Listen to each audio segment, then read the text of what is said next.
2022년도에 러시아와 우크라이나 전쟁이 시작되었습니다.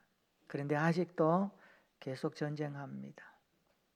최근에는 미국과 이란 전쟁이 잠시 휴전 상태에 돌입했지만 전쟁은 많은 것을 빼앗아갑니다. 지금 온 세계 경제가 많이 힘들어지고 있습니다. 제2차 세계대전 중에 영국의 처칠 수상이 전황이 불리할수록 국민들에게 외쳤던 한마디가 있습니다. 절대 포기하지 마십시오. 절대, 절대, 절대, 절대. 국민들에게 그렇게 다독이면서 힘을 불어넣었습니다. 그는 인내의 중요성을 강조했습니다. 신앙생활도 이와 마찬가지입니다. 포기하지 않는 인내가 우리의 신앙생활에 있어야 합니다. 앞이 보이지 않는 순간에도 어렵고 힘든 위기 상황 가운데서도 절대 믿음의 줄을 놓지 말고 그 순간순간에 하나님을 바라보아야 합니다. 오늘 예배가 그 하나님을 바라보는 시간이 되었으면 좋겠습니다. 우리를 둘러싸고 있는 여러 가지가 우리를 불편하게 하더라도 하나님을 바라보면서 인내하면서 또 이 믿음의 길을 걸어가리라 다짐하고 결단하고 고백하는 시간 되었으면 좋겠습니다. 다윗을 한번 보십시오. 고난과 외로움 속에서도 언제나 하나님을 바라보았습니다. 사울왕이 쫓아오는 칼날을 피하면서도 동굴 속에서도 그는 하나님을 바라보았습니다. 아들 압살롬이 반역의 칼을 휘두를 때에도 하나님을 바라보았습니다. 믿음은 바라봄입니다. 믿음은 그 때를 향하여 인내하며 나가는 것입니다. 오늘 예배가 하나님께 소망을 두시기를 원합니다. 오늘 압살롬의 생애를 살펴보면서 은혜를 받고자 합니다. 압살롬이 누구일까요? 압살롬은 사무엘하 13장부터 18장까지 언급되어져서 그의 생애를 장구하게 성경이 기록해 놓았습니다. 역대상 3장 2절에 보니까 압살롬은 다윗과 어머니 마아가 사이에 태어난 셋째 아들이었습니다. 압살롬은 다윗이 낳은 셋째 아들입니다. 그런데 사무엘하 13장 여기에 보니까 장남 암논이 배다른 동생 다말을 추행하는 사건이 벌어집니다. 자, 이것을 보면서 다말의 친오빠인 압살롬이 화가 머리끝까지 치밀어 오른 거예요. 그래서 압살롬이 2년 동안 치밀하게 복수 계획을 세웁니다. 그러다가 압살롬은 그 유목민들이 축제날인 그날에 자기 집에서 양털 깎는 게 있어요. 그때는 다 부릅니다, 사람을. 그때 압살롬이 암논을 부릅니다. 불러서 살해합니다. 참 성경에 보면 참 이런 일들이 많이 기록되어 있어요. 그래도 보니까 압살롬이 아버지 다윗의 분노를 피해서 이제는 외가가 있는 그술 땅으로 도망갑니다. 거기서 3년 동안 지내게 되지요. 3년이 흐른 뒤에 이제 다윗의 군사령관 요압의 중재로 예루살렘으로 이렇게 옵니다. 3년 동안 압살롬이 얼마나 피해 있었겠습니까? 하지만 다윗은 돌아온 아들 압살롬을 2년 동안 만나주지 않습니다. 그러다가 또 압살롬은 요압을 푸시하는 거예요. 아버지 좀 만나게 해달라고. 그래서 요압의 중재로 아버지 다윗을 만납니다. 우리 사무엘하 14장 33절 한번 읽어볼까요? 사무엘하 14장 33절 다 같이 한번 읽어봅니다. 시작. 요압이 왕께 나아가서 그에게 아뢰매 왕이 압살롬을 부르니 그가 왕께 나아가 그 앞에서 얼굴을 땅에 대어 그에게 절하매 왕이 압살롬과 입을 맞추니라. 아멘. 여기 보세요. 왕이 압살롬과 입을 맞추니라. 이 성경에 입 맞춘다는 것은요, 화해의 제스처를 의미합니다. 다윗이 압살롬을 어떻게 해요? 용서해 주었다는 겁니다. 한번 생각해 봅시다. 압살롬이 아버지 다윗으로부터 용서를 받았어요. 거의 5년 동안 못 만났는데 만났어요. 아버지가 자기한테 입을 맞추면서 화해 제스처를 표하면서 용서해 주었어요. 어떻게 살아야 될까요? 왕의 아들로 잘 살아야 되겠죠. 예.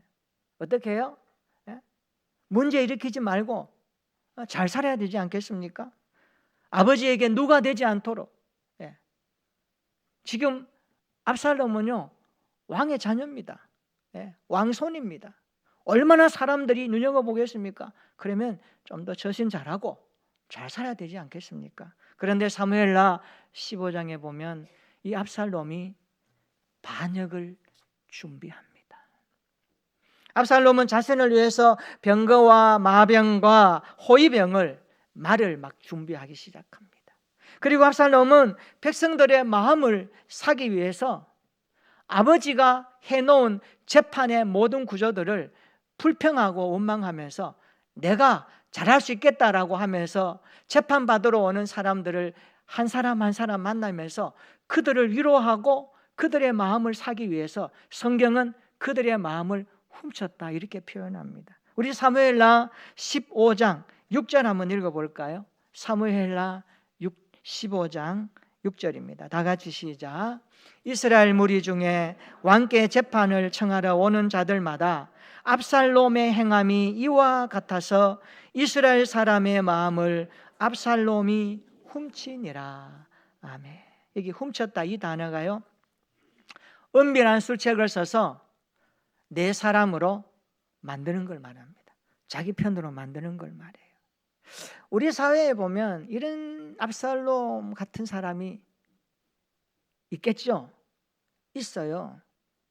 착하고 순진한 사람들 접근해서 감언 이설로 어떤 술책을 가지고 자기 편으로 만들어서 사람을 이게 깨어가는 이런 시대가 우리 시대에 참 있습니다. 오늘날 예수 믿는 사람 중에는 압살롬 같은 사람이 없을까요? 있을 수 있습니다. 자기의 유익을 위해서 그럴듯한 말로 구슬려서 자기 편으로 만들어 가는 사람, 압살롬 같은 사람 아닙니까? 그러니까 우리의 자녀들에게 이런 것들을 좀 분별할 수 있는 그런 것을 가르쳐 주어야 됩니다. 왕이신 하나님께로 가야 할 그 마음을 압살롬이 가운데서 가로챘던 거예요. 자기가 뭔데 다 할 수 있다고 재판하러 오는 억울한 일 가져오는 사람들 자기가 다 해서 이렇다 저렇다 하면서 그 사람들 마음을 훔치는 거예요. 이게 압살롬이 했다는 겁니다. 몇 년 했을까요? 성경을 보면 한 4년 동안 했어요.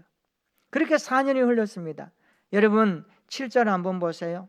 7절에 뭐라고 합니까?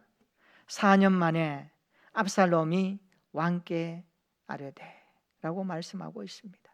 압살롬은 4년 동안 백성들의 마음을 훔친 겁니다. 그러니 백성들이 압살롬을 향하여 어떤 인식을 갖고 있었을까요? 이제 차기의 왕은 압살롬이다. 그런 상태가 지금 되어 있는 겁니다. 그리고 많은 사람들을 모으고 군사력을 키우기 시작합니다.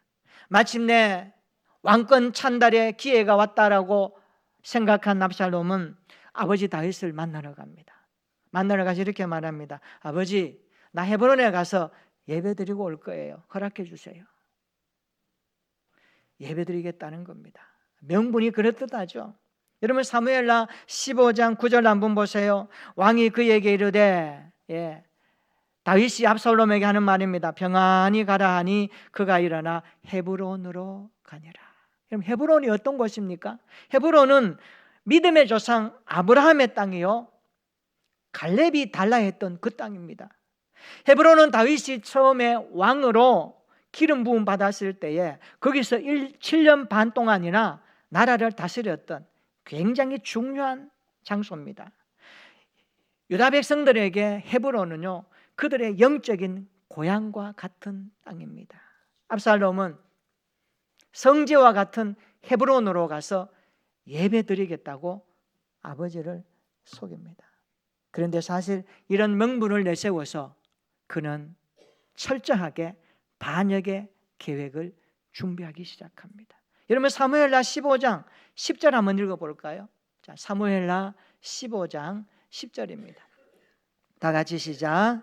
이에 압살롬이 정탐을 이스라엘 모든 지파 가운데에 두루 보내 이르기를 너희는 나팔 소리를 듣거든 곧 말하기를 압살롬이 헤브론에서 왕이 되었다 하라. 와, 이게 뭡니까? 지금 왕이 되었습니까? 안 되었습니까? 아니에요. 그런데 소문을 내기 시작합니다. 요즘 같으면 SNS나 유튜브에 올려서 소문을 퍼뜨렸다라고 할 수 있겠죠. 자, 이것을 보면 압살롬은 철저하게 반역을 준비하죠. 압살롬이 헤브론으로 갈 때에 따라간 사람이 몇 명이었을까? 혼자 안 갔거든요. 몇 사람이 되었을까? 사무엘하 15장 11절 여기 보니까 그때 청함을 받은 200명이 압살롬과 함께 예루살렘으로부터 헤브론으로 내려갔다 그랬습니다.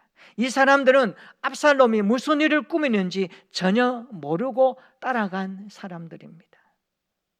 압살롬의 반역을 눈치채지 못했다는 거죠. 은밀하게 준비했던 거예요. 200명은 그저 아무것도 알지 못하고 압살롬이 가자 하니까 헤브론으로 따라간 거예요. 오늘 우리가 정말 알지 못하고 따라가기만 하는 삶을 살면 안 되겠다. 왜냐하면 신앙생활은 내가 믿는 주님이 누구인가를 분명히 알고 고백하고 그분의 약속을 믿고 의지하면서 따라가는 것이기 때문입니다. 저와 여러분들이 좀 오늘 우리 시대에 한번 보십시오. 사람을 훅 해서 압살롬처럼 마음을 훔쳐서 자기 사람 만드는 그런 술수와 계략들이 얼마나 많습니까? 그래서 오늘 우리 시대는요, 예수 믿는 사람들에게 특별히 중요한 단어 하나 있습니다. 그것은 분별입니다. 시대를 분별할 수 있는 해안이 있어야 됩니다. 이 분별의 기준이 어디서 옵니까? 여호와의 말씀이 우리 안에 자리 잡을 때 우리는 시대를 분별할 수 있습니다. 우리가 오늘 압살롬이 반역을 하려고 할 때에 그저 눈치채지 못하고 따라간 사람들 얼마나 안타깝습니까? 사무엘하 15장 12절 끝에 한번 보세요. 반역하는 일이 점점 커져갔다고 그랬습니다. 압살롬에게 돌아오는 백성들이 점점 많아졌다라고 성경은 기록합니다. 사무엘하 15장 13절에도 보십시오. 이스라엘의 인심이 다 압살롬에게로 돌아갔다. 이거 어떤 거예요? 분위기가 심상치 않은 겁니다. 이제 얼마 안 있으면 이제 6월달 우리가 또 지방선거 하잖아요. 분위기 참 중요해요. 분위기가 기울면 걷잡을 수 없더라고요. 인간은 그래요. 분위기 따라갑니다. 분위기 따라갑니다. 그런데 성경은 말합니다. 너희가 분위기에 편승하면 안 된다. 많은 수에 편승하면 안 된다. 진리는 오직 숫자로 평가하는 것이 아니고 길이요 진리요 생명이신 예수 그리스도께 있는 것이 참된 진리라는 것을 우리에게 가르쳐주고 있습니다. 오늘 이 시대 한번 보십시오. 얼마나요 시대가요 그러니까 여론몰이하고 뭐 이렇게 하고 사람들이 그거 모르고 막 따라가요. 막 먹어요. 죽는 겁니다. 우리 시대를 잘 분별할 수 있는 믿음의 해왕과 지혜가 있기를 소망합니다. 이것을 위해서는 바울이 쓴 성경의 말씀에 말합니다. 우리에게 지혜와 계시의 영을 부어 주옵소서 기도하시기를 축원합니다. 지혜와 계시의 영, 성령께서 우리 안에 중심을 잡으시고 그가 기록한 말씀을 우리 안에 가지고 있을 때 우리는 시대를 분별할 수 있는 단초가 되고 원인이 되고 기준이 되는 것을 거기서 구심점으로 삼을 수 있다는 사실입니다. 이스라엘의 민심이 다 압살롬에게로 기울기 시작합니다. 그뿐만이 아닙니다. 다윗에게는요 아주 참모진들이 많았습니다. 아히도벨이라는 책사가 있었는데 압살롬이 다윗의 사람인 아히도벨을 자기의 반역에 막 끌어들입니다. 와, 이런 일들이 우리 오늘 현실에 막 나타나잖아요. 그렇죠? 정치에도 있고 사업하는 사람도 있어요. 예. 오늘 우리 시대 성경을 딱 펼쳐놓고 그 위에 딱 펼쳐보면요, 성경의 내용 그대로 시대가 굴러갑니다. 이걸 우리가 보는 거예요. 다윗이 아히도벨을 반란에 끌어들입니다. 아히도벨은요, 제가 설명하면 삼국지에 나오는 최고의 책사 계략가 누굽니까? 제갈공명 같은 사람입니다. 예. 여러분 삼국지를 보셨지만 제갈공명 앞에 어떤 사람도 무너졌어요. 그가 계획하는 그 책사는요, 다 먹혀 들어갑니다. 우리가 오늘 삼국지에 나오는 제갈공명 같은 뛰어난 지략가 아히도벨을 압살롬이 자기 편으로 만드는 거예요. 성경 한번 볼까요? 사무엘하 16장 23절 한번 읽어봅시다. 사무엘하 16장 23절입니다. 다 같이 시작. 그때에 아히도벨이 베푸는 계략은 사람이 하나님께 물어서 받은 말씀과 같은 것이라. 아히도벨의 모든 계략은 다윗에게나 압살롬에게나 그와 같이 여겼더라. 아멘. 무슨 뜻입니까? 아히도벨의 계략은 마치 하나님이 주시는 지혜처럼 뛰어났다는 겁니다. 뛰어났다는 겁니다. 그래서 아히도벨은 다윗의 진영을 떠나 압살롬의 참모가 되어버립니다. 사무엘하 17장에 보면 아히도벨의 계략과 후세의 계략이 나옵니다. 자, 아히도벨은 압살롬 편에 서 있었고 후세는 다윗 편에 선 사람입니다. 자, 아히도벨의 계략을 성경이 이렇게 말합니다. 요약합니다. 압살롬에게 하는 말입니다. 압살롬이여, 지금 다윗을 쫓아가서 요단강을 건너기 전에, 요단 건너지 않고 있거든요. 지금 지리적 상황이, 빨리 쫓아가서 추격해 해서 죽입시다. 이때가 기회입니다 라고 아히도벨이 압살롬에게 자기의 계략을 이야기합니다. 그때 압살롬이 후세의 계략도 들어보자 그랬습니다. 근데 후세는 아히도벨의 계략이 맞다는 걸 알아요. 그런데 그렇게 말하면 안 됩니다. 다윗 편에 서서 사람을 보내어 정보를 알고 후세가 이렇게 말합니다. 압살롬이요, 지금은 때가 아닙니다. 다윗은 전쟁에 능한 사람입니다. 이스라엘의 모든 지파들을 모아서 연합 전선을 구축해서 그때까지 좀 기다려 봅시다. 이렇게 후세가 말하는 거예요. 그런데 압살롬이 후세의 계략을 따르기 시작합니다. 만약에 아히도벨의 계략을 따랐다면 아마 다윗은 죽었어요. 전세가 지금 다윗이 불리합니다.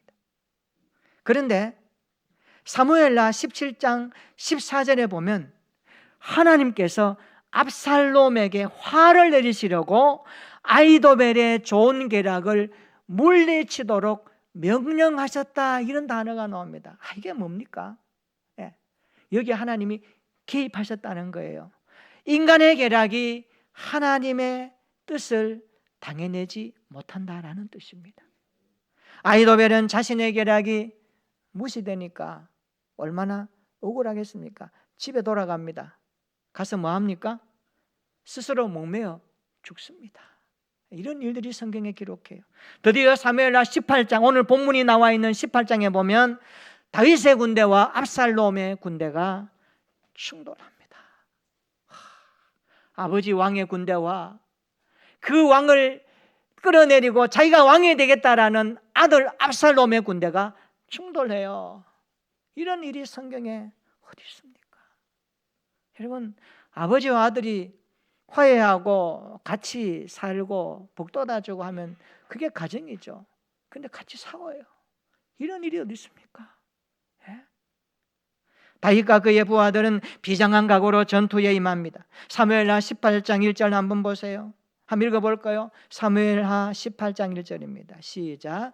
이에 다윗이 그와 함께한 백성을 찾아가서 천부장과 백부장을 그들 위에 세우고. 역사학자들이 다윗을 따랐던 사람들이 몇 명이나 될까?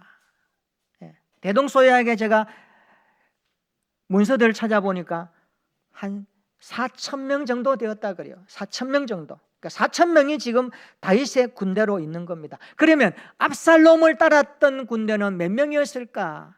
적어도 학자들은 몇만 원 되었을 것이라, 한 2만 원 되었을 것이라 그렇게 예측합니다. 자, 2만이라고 합시다. 2만 대 4천 명 싸우면 누가 이길까요? 여러분 어디 편에 설 것 같아요? 나는 4천 명에 선다. 아니다, 2만 명 쪽에 선다. 아마 사람들이 2만 명 쪽에 설 거예요. 당시의 분위기도 다윗보다 압살롬이 더 강했습니다. 철저히 준비했거든요. 그런데 다윗은 천부장과 백부장을 세우고 흐트러진 전열을 다시 정비합니다. 그리고 군대를 세 부대로 나눕니다. 혼자 다 통솔 못하잖아요. 그래서 세 부대로 나누어서 요압, 아비새, 이때에게 지휘하도록 지휘권을 맡기면서 이제 나아갑니다. 그러면서 다윗이 하는 말입니다. 사무엘하 18장 2절 끝에 한번 보세요. 나도 반드시 너희와 함께하리라. 이때 다윗의 나이가 60이 넘었습니다. 60이 넘었어요. 다윗이 함께 하겠다는 결연한 의지를 보입니다. 그리고 오늘 본문에 다윗이 하는 말입니다. 우리 본문 한번 다시 읽어볼까요? 열왕기하 사무엘하 18장 5절과 33절 한번 읽어봅니다. 시작. 왕이 요압과 아비새와 이때에게 명령하여 이르되 나를 위하여 젊은 압살롬을 너그러이 대우하라 하니 왕이 압살롬을 위하여 모든 군지휘관에게 명령할 때에 백성들이 다 들으니라. 33절입니다. 왕의 마음이 심히 아파 문 위층으로 올라가서 우니라. 그가 올라갈 때에 말하기를 내 아들 압살롬아, 내 아들 압살롬아, 차라리 내가 너를 대신하여 죽었다면 압살롬 내 아들아, 내 아들아 하였더라. 아멘. 다윗은 전장에 나가는 새 용사에게 나를 위하여 젊은 압살롬을 너그러이 대우하라. 이 말이 뭘까요?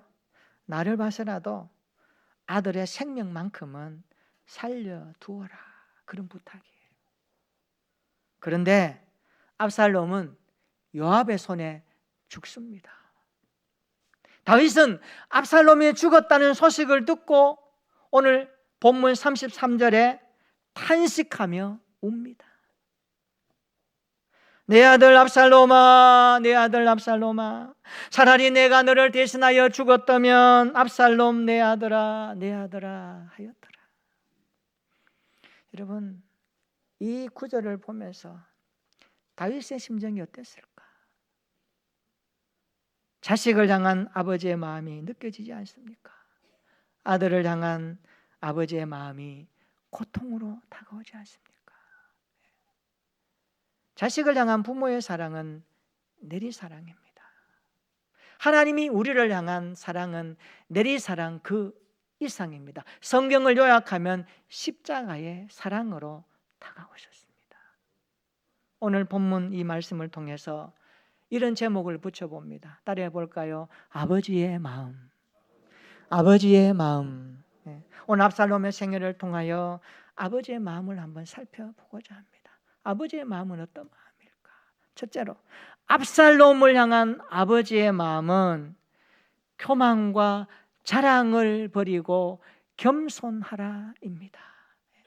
교만과 자랑을 버리고 겸손하라는 마음을 압살롬을 향하여 갖고 있는 아버지의 마음입니다.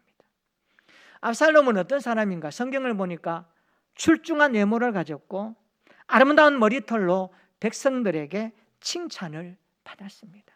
성경 한번 볼까요? 사무엘하 14장 25절 26절 한번 읽어봅시다. 사무엘하 14장 25절과 26절입니다. 다 같이 읽어봅니다. 시작. 온 이스라엘 가운데서 압살롬같이 아름다움으로 크게 칭찬받는 자가 없었으니 그는 발바닥부터 정수리까지 흠이 없음이라. 그의 머리털이 무거움으로 연말마다 깎았으며 그의 머리털을 깎을 때에 그것을 달아본즉 그의 머리털이 왕의 저울로 200세겔이었더라. 아멘. 히브리인들에게 머리는요, 그 사람의 힘과 기백을 상징했습니다. 힘과 기백, 힘과 기백을 상징했어요. 당시에 히브리인들에게 통념되는 머리가 길다는 것은 와, 힘과 기백이 대단하다. 우리도 영화에 보면 막 머리 촥 해서 촥 올려가지고 막 대단한 뭔가 이렇게 막 기백을 자랑하는 그런 부분도 있죠. 예. 좀 더 연결해서 보면 삼손 어떻습니까? 머리카락 자르지 말아야 되는데 자르고 나서 문제 생겼잖아요. 예. 하나님의 약속인데 그런 이미지를 담고 있습니다. 200세겔이나 되었다. 압살롬의 머리카락 자른 무게가. 이게 우리나라로 계산하니까 한 4.5kg 됩니다. 머리 무게가 엄청난 거예요. 그 화려했던 외모와 이런 것들이 대중의 인기를 한 몸에 받는 겁니다. 그래서 성경은 뭐라고 말합니까? 압살롬이 아름다움으로 크게 칭찬받았더라, 이렇게 말씀합니다. 그런데 그가 가지고 있던 이 자랑스러움이 오히려 자신의 생명을 빼앗아 버립니다. 압살롬은 스스로 왕이 되려고 다윗을 반역하여 전쟁 준비하고 이제 전쟁에 들어갔지요. 그런데 그는 전쟁 중에 자신이 자랑했던 이 머리카락이 상수리 나무에 걸려서 대롱대롱 걸려 있네요. 그 모습을 요압에게 부하가 보고하니까 요압이 가서 창으로 압살롬의 심장을 찌릅니다. 압살롬에게 죽어요. 압살롬이 요압에게 죽어요. 그렇게 자랑했던 그 머리카락이. 부하는 압살롬의 시신을 숯불에 던져버리고 돌을 무더기로 쌓아버립니다. 압살롬이 생전에 기념비를 남겼는데 그 기념비는 부끄러운 기념비가 되어버렸습니다. 우리는 압살롬의 최후를 바라보면서 하나님을 떠난 인간, 교만과 자랑이 어떻게 스스로를 무너뜨리는가를 잘 보여줍니다. 교만과 자랑은 비참한 최후를 보여줍니다. 그래서 성경은 말합니다. 잠언 16장 18절에 분명히 말씀합니다. 교만은 패망의 선봉이라고, 거만한 마음은 넘어짐의 앞잡이라고. 그러면서 다시 약속합니다. 잠언 22장 4절입니다. 약속입니다. 겸손과 여호와를 경외함의 보상은, 따라서 합시다. 재물과 영광과 생명이니라. 예. 겸손히 여호와를 경외하는 사람에게 재물과 영광과 생명이 풍성한 인생이 된다는 사실입니다. 이런 은혜가 우리의 인생 가운데 충만하기를 축원합니다. 날마다 교만과 자랑을 버리고 겸손할 수 있기를 축원합니다. 예수 잘 믿는 사람의 특징 가운데 공통적인 게 뭡니까? 겸손하다는 겁니다.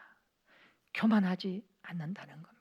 예전에는 좀 교만했는데, 자랑했는데, 이제는 십자가 앞에 자기가 죽고 새롭게 부활한 주님을 만나고 보니까 자랑할 건 아무도 없거든요. 내가 뭐 자랑합니까?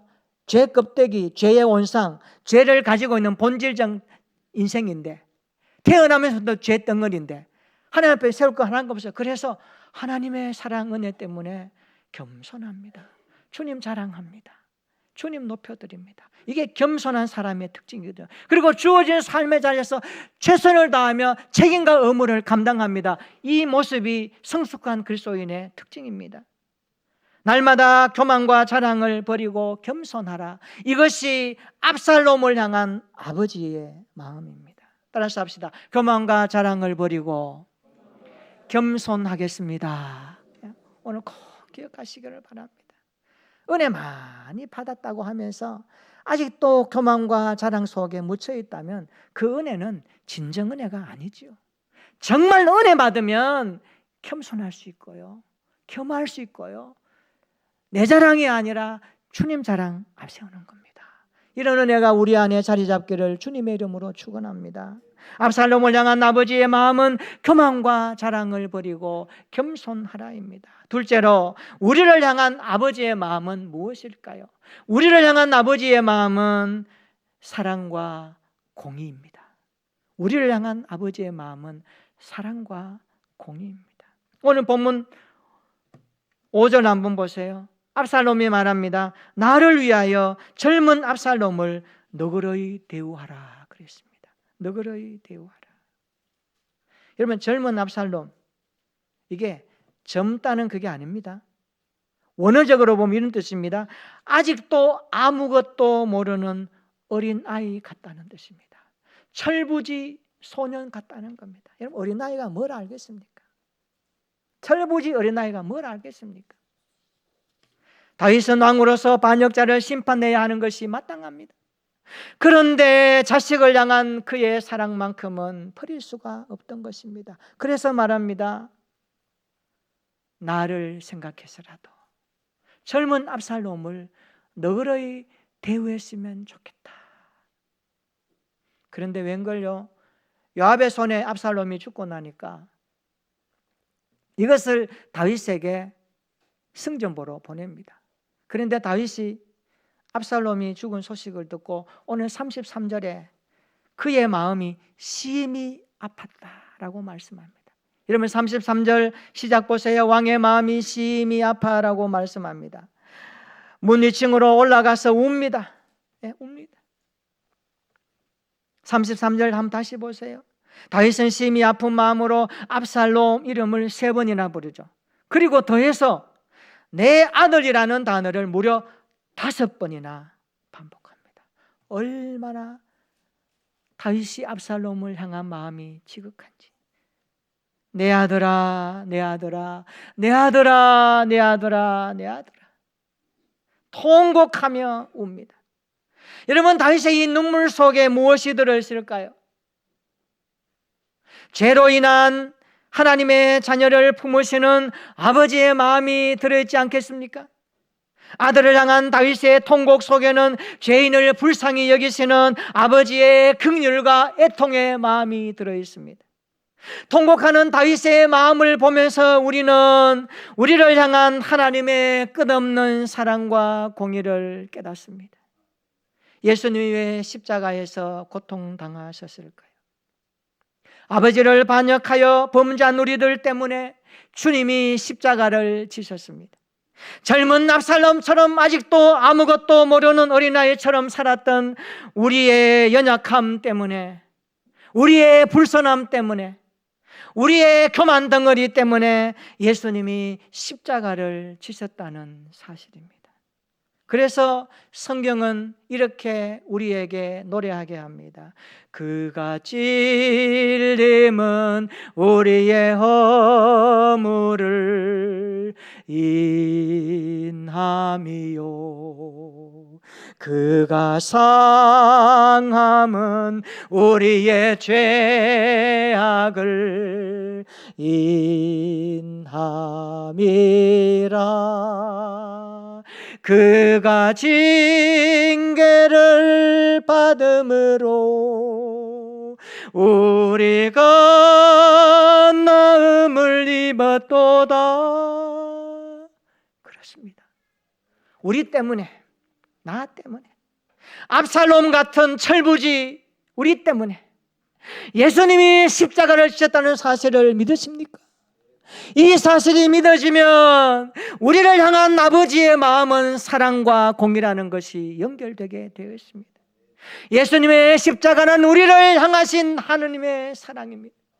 우리의 죄값을 십자가에서 지불해야만 하는 하나님의 공의가 실현되는 사건이 십자가의 사건입니다. 십자가는 사랑과 공의를 보여주고 있습니다. 우리 모두 이 십자가 앞에 우리를 향하신 하나님의 사랑과 공의가 경험되었으면 좋겠습니다.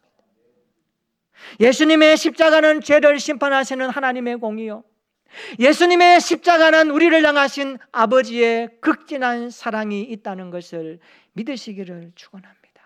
우리를 향한 아버지의 마음은 사랑과 공의입니다.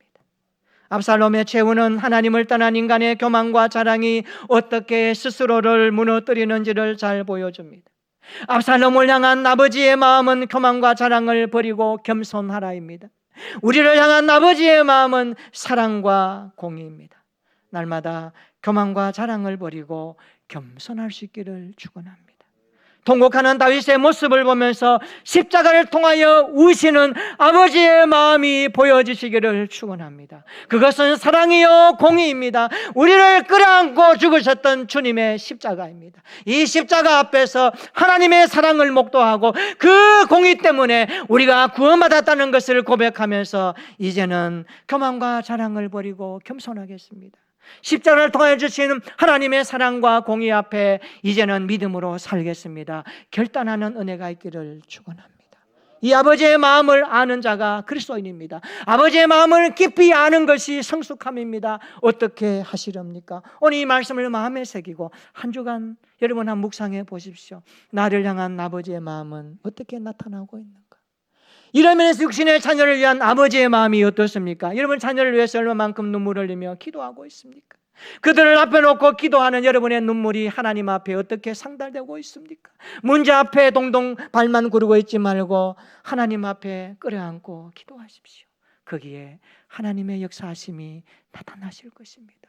아버지의 마음은 교만과 자랑을 버리고 겸손하라입니다. 사랑과 공의의 십자가를 바라보라는 사실입니다. 이 은혜 마음에 새기고 이번 한 주간도 하나님의 마음을 알아가고 품고 의지하면서 주님과 동행하는 한 주간 되시기를 예수님의 이름으로 축원합니다. 아멘. 우리 한번 기도하겠습니다. 압살롬을 향한